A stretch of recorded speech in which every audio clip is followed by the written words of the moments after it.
There were many heroes on that January raid to capture Maduro.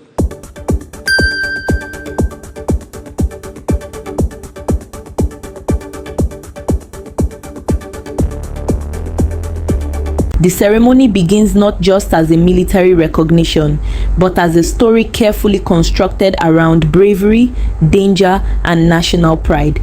In this moment, President Donald Trump recounts a dramatic operation described as a high-risk raid targeting forces connected to Nicolas Maduro. The language is vivid, the stakes are elevated, words like heroes, dangerous, and military valor immediately frame the narrative as historic. At the center of this story is Chief Warrant Officer Eric Slover, introduced not simply as a soldier, but as a symbol of courage under extreme pressure. Before we even hear the full details, the structure signals something important. This is not just about a mission, it's about legacy. Now the speech moves into operational detail. We hear about the Chinook helicopter, the heavy resistance, the fortified installation, the advanced military technology guarding the compound.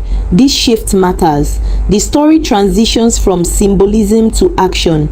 According to the account, Slover was piloting the lead aircraft during an intense firefight. Machine gun rounds struck the helicopter.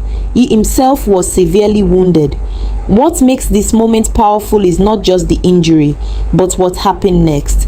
Despite taking multiple gunshot wounds, he continued maneuvering the aircraft. For aviation professionals, this is critical. Helicopter control requires constant lower body coordination. A leg injury is not minor in this context. It directly affects flight stability.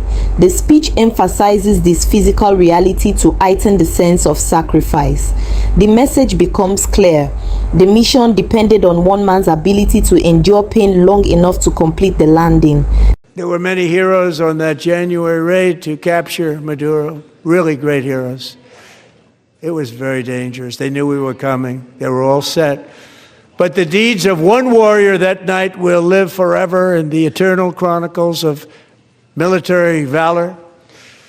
Chief Warrant Officer 5, Eric Slover, planned the mission and was the flight lead in the cockpit of the first helicopter. A big, beautiful, powerful helicopter. It was a massive Chinook carrying, as you can imagine, many American warfighters. Wearing the dog tags his wife Amy had blessed with holy water before he left. She knew it was going to be a rough one. Eric steered the Chinook under the cover of night and descended swiftly upon Maduro's heavily protected military fortress. This was a major military installation, protected by thousands of soldiers and guarded by Russian and Chinese military technology. How did that work out? Not too good. While preparing to land, enemy machine guns fired from every angle, and Eric was hit very badly in the leg and hip, one bullet after another. He absorbed 4 agonizing shots, shredding his leg into numerous pieces. And yet, despite the fact that the use of his legs was vital to successful helicopter flight, legs are the most important part of flying a helicopter, to deliver the many commandos who would capture and detain Maduro was the only thing Eric was thinking about. Then, even as he was gushing blood, which was flowing back down the aisle, helicopter lands at a steep angle. The machine guns stood right in front of him. They were right in front of him, 2 machine gunners who escaped the wrath of the previous planes.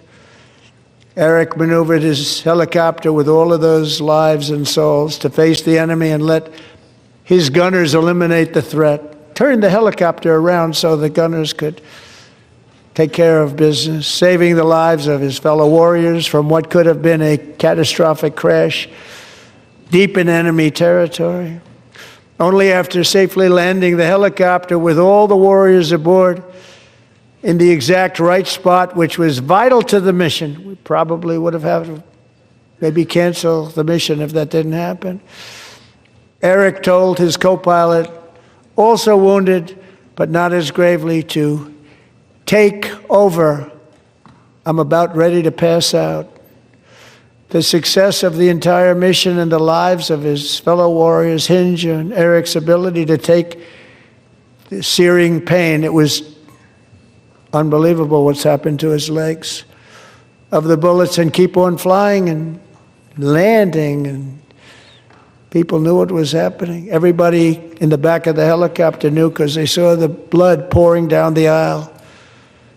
Chief Warrant Officer Slover is still recovering from his serious wounds, but I'm thrilled to say that he is here tonight with his wife Amy. Eric and Amy, come on in.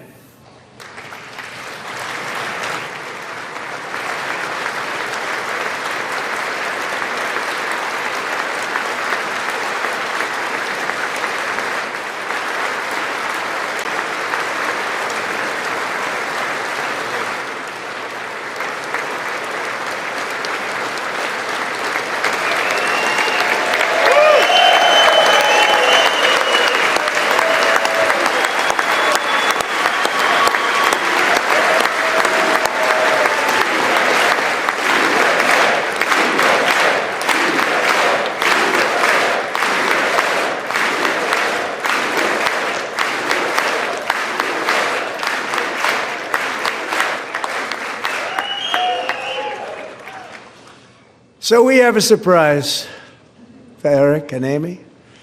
In recognition of Eric's actions above and beyond the call of duty, I would now like to ask General Jonathan Braga to present Chief Warrant Officer Slover with our nation's highest military award, the Congressional Medal of Honor.